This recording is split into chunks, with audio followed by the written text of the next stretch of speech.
सूरत शहर में no drugs in Surat city अभियान के तहत सलाबतपुरा पुलिस ने प्रतिबंधित नशीले पदार्थों के खिलाफ बड़ी कार्रवाई की है।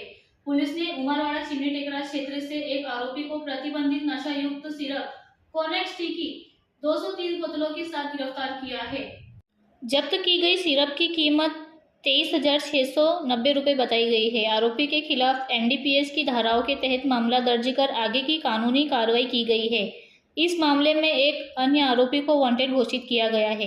पकड़ा गया आरोपी उमरवाड़ा इलाके का रहने वाला है और लंबे समय से नशायुक्त सिरप की अवैध बिक्री में संलिप्त होने की जानकारी सामने आई है। पुलिस अब नेटवर्क से जुड़े अन्य लोगों की तलाश में जुटी है। सर શું કહેશો જે રીતે સલાબતપુરા પોલીસે કાર્યવાહી કરી છે બંને પિતા પુત્રના નામ આવ્યા શું આખી ઘટના બરાબર છે। સલાબતપુરા પોલીસ સ્ટેશન વિસ્તારના ડિસ્ટાફના જે એએસઆઈ દિનેશભાઈ છે એને બાતમી મળેલી ઉમરવાડા ચીમની ટેકરા ખાતે સલમાન ખાન પઠાણ અને એના જે પિતા છે અનવર ખાન પઠાણ એ પોતાના રહેણાંક મકાને ફોરેક્સ બોટલો રાખી અને જે પ્રતિબંધિત છે એનું વેચાણ કરે છે।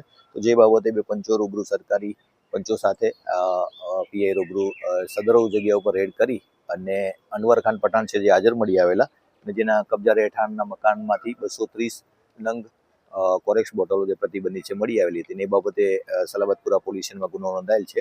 અનવર ખાન પઠાણ છે જેની ધરપકડ કરવામાં આવેલ છે। સલમાન ખાન છે જે હાલ ફરાર છે। પિતા પુત્ર વ્યવસાય શું કરે છે અને કેટલા સમયથી આ કરતા હતા એમની પૂછપરછ દરમિયાન જાણવા મળ્યું કે એ કાપડમાં મજૂરીમાં જતા હતા। છેલ્લા 1.5 મહિનાથી આ પ્રતિબંધિત કોરેક્સ બોટલો છે એનું વેચાણ કરતા હતા। કોઈ ગુનાહિત ઇતિહાસ ના, હાલ તો એનો કોઈ ગુનાહિત ઇતિહાસ નથી। તેમ છતાં અનવર ખાન ને સાથે રાખી અને ગુના બાબતે તેમજ અન્ય દિશાઓ તપાસ ચાલી રહી છે। કેટલાનો મુદ્દામાલ મળ્યો આશરે 23,000નો મુદ્દામાલ મળી આવેલો છે।